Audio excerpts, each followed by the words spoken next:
Horas, Mejua-jua Jahubu.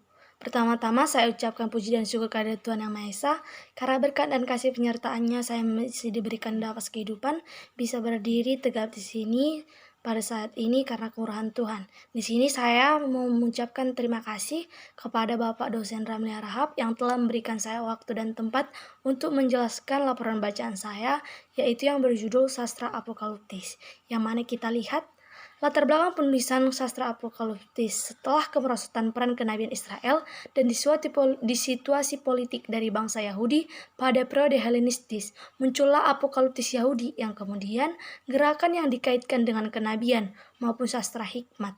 Ini berkaitan dengan penyimpangan rahasia yang khususnya dengan nabi dunia di masa depan dan dimaksudkan untuk memberi informasi mengenai peristiwa di masa depan kepada mereka yang dipilih Allah. Karya ini ditulis oleh penulis apokaliptis yang penuh dengan misteri gelap. Karya ini diterbitkan dengan nama tokoh imam yang besar dari masa lampau, yaitu Henokh, Abraham, Yakub, Musa, Daniel, dan lain-lain. Banyak dikaitkannya gagasan bahwa setelah karya itu dikomunikasikan kepada para pengarangnya melalui pernyataan mimpi, rahasia, visi, dan lain-lain. Kemudian dimateraikan. Gagasan sejarah apokaliptis seluruhnya dualistis. Apa yang akan datang dan apa yang tengah terjadi. Gagasan apokaliptis amatlah meluas, antara lain di dalam dokumen-dokumen Qumran yang ditemukan dekat Laut Mati dan juga dalam Perjanjian Baru.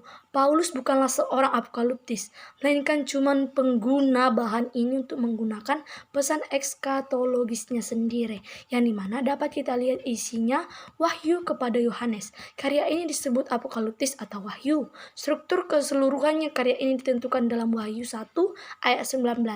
Laporan tentang penglihatan, yaitu sebutan pendahuluan seperti pendahuluan sebuah surat pada Wahyu 1 ayat 1-8, yang apa yang akan terjadi, yaitu bagian utamanya. Pada Wahyu 4 ayat 22, penjelasan akan berubah dari waktu ke waktu. Bagian penutupnya dapat kita lihat dalam Wahyu 22 ayat 6-21, yang dimana mari kita lihat titik tolak pengarang. Dapat kita lihat dua fakta memahami pesan wahyu. Pertama, gereja yang dialamatkan sedang menderita penganiayaan oleh negara. Dan kedua, akhir dunia diharapkan akan segera terjadi.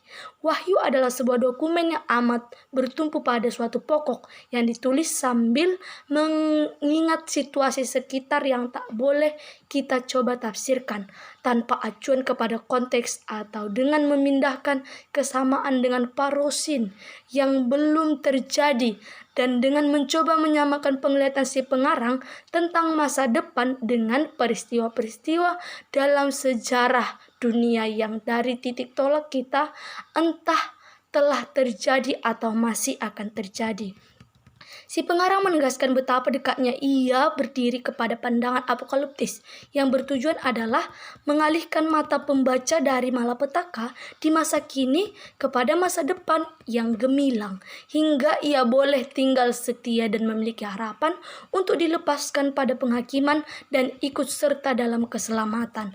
Dengan berhadapan di dalam gereja yang digambarkan dengan seorang wanita, pengantin anak domba, berdirinya Babel si perempuan sundal melawan Yerusalem, kota Allah yang akan datang, yang dimana mari kita lihat tema pengampunan dosa sebagai suatu kenyataan yang telah dicapai pada Wahyu 22 ayat 14.